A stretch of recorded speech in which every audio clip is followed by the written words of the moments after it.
Everyone knows that we are the queens of the oasis.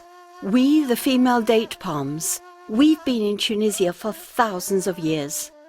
Nowadays, Tunisia is the first exporter of dates in the world, with presence on every continent. But our real empire is around Chott el Djerid, or the country of the palms. There, where the sun, the land and the water have united to favour our blooming. The cult men devote to us begins in spring, when the oasis witness an explosion of colours, emotions and fragrances that the women welcome with ululations and incense. On the top of the male palm trees, the flower, in need of reproduction, lets its spathe explode, freeing the pollen that irresistibly attracts the bees, our lifelong allies. The time has come to free the male flower and to prepare it with reverence for our fertilization.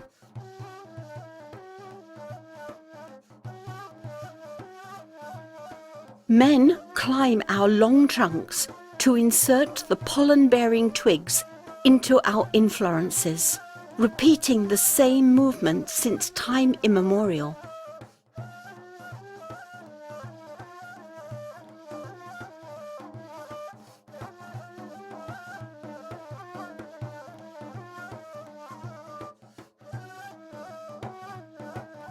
At that time, we bend down to them as a sign of recognition.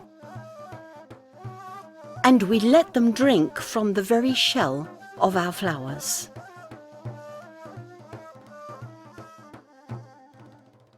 Even before our fruits begin to gain weight, men need to take care that our clusters are reduced, allowing us to regulate our future yield.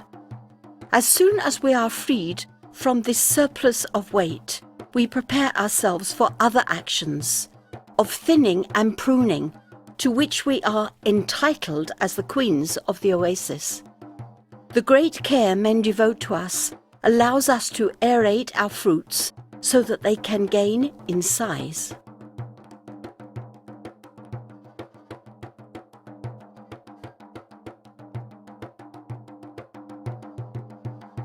All that remains for men now is to free our clusters in order to enable them to hang from us, the female date palms, by means of their own weight.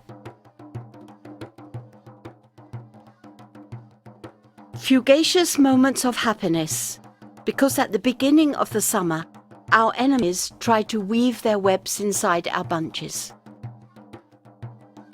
This is why men must remove the stalks left over from the last harvest and the dry palm leaves from the lower part of our foliage, to deprive our predators from a favourable backdrop.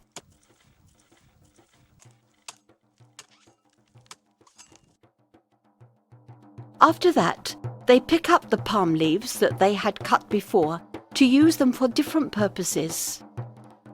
Nor will they forget to pick up the dates that have already fallen to the ground. In this operation, our close friend and companion, the donkey, takes an active part. Men know very well that our fruits, at a certain stage of maturity, might be damaged by the autumn rain or by insects which cause them to fall down and burst. That's why, when our dates start to ripen, men come equipped with mosquito nets that are used to protect us. They attach them firmly to our trunks,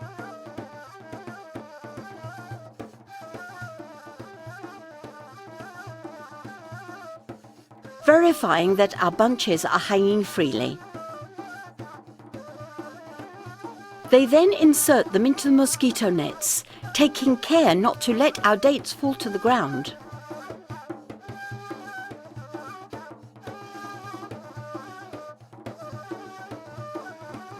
They make sure the mosquito nets are hermetically sealed. Finally, they check their work meticulously to guarantee that we can breathe with satisfaction with our head in the sun and our feet in the water. The water, which is intimately linked to the sweat of men, its traditional system of management and distribution was implemented in the 13th century by Ibn Shabat, a Tunisian scholar to whom we owe our past glory. But as our oasis grew larger over the years, men were obliged to apply other water management systems and to even use geothermal water from the heart of the earth.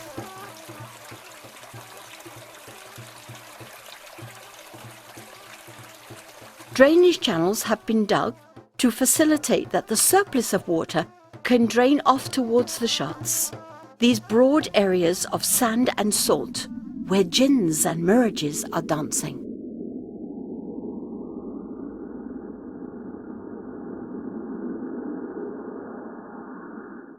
Around the month of May, small pieces of fruit called bzar appear. Around June and July, our dates, which are still greenish in colour, grow and are then named blah. They then turn progressively yellow. We call this stage bisr. In September they start to soften and are then called shbeba.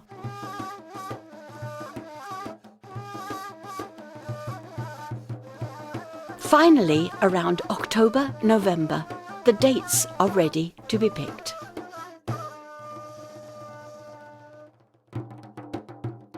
But right before the final stages of maturity, we start to send out impatient requests that echo all over the oasis. Then men rush to our feet, humble and full of hope, to harvest our fruits, fruits of so much patience and love. After that, our bunches are hung over easels, where a first selection of the best fruits take place. To celebrate this happy occasion, families come along to thank God for this blessing.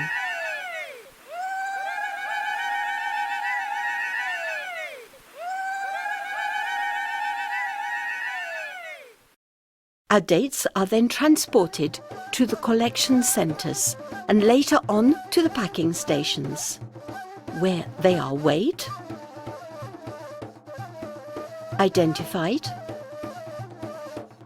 checked, and stored at a low temperature.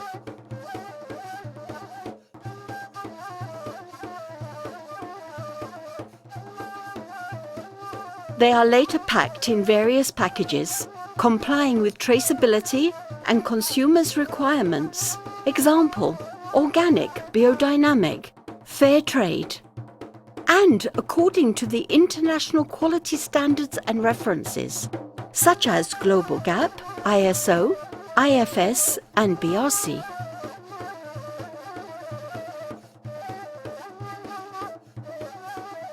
The best fruits are then taken to the port. There, ships coming from all over the world open their holds in order to dispatch them to all continents. Our real jewel, the noble Degla de Noor, the finger of light, unique in its colour and taste.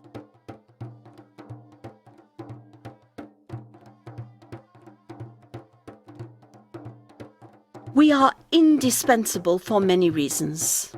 First, our leaves are used to ward off the sand, thus preventing the oasis from being overwhelmed by the dunes. They are also used to craft numerous basketwork items.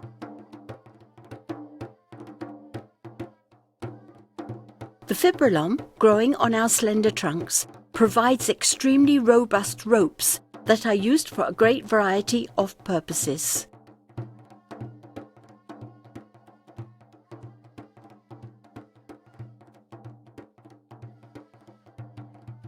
Our sap, extracted from our very heart, is given to the men who can avail themselves of it to quench their thirst after all they've done for our sake.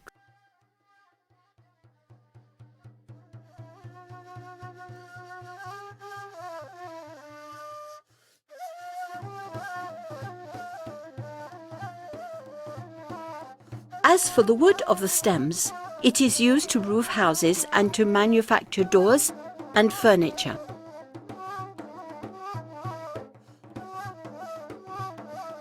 Our fruit stones are used for the preparation of coffee, whereas our flesh, coated in chocolate, is served to strengthen the friendship throughout the oasis.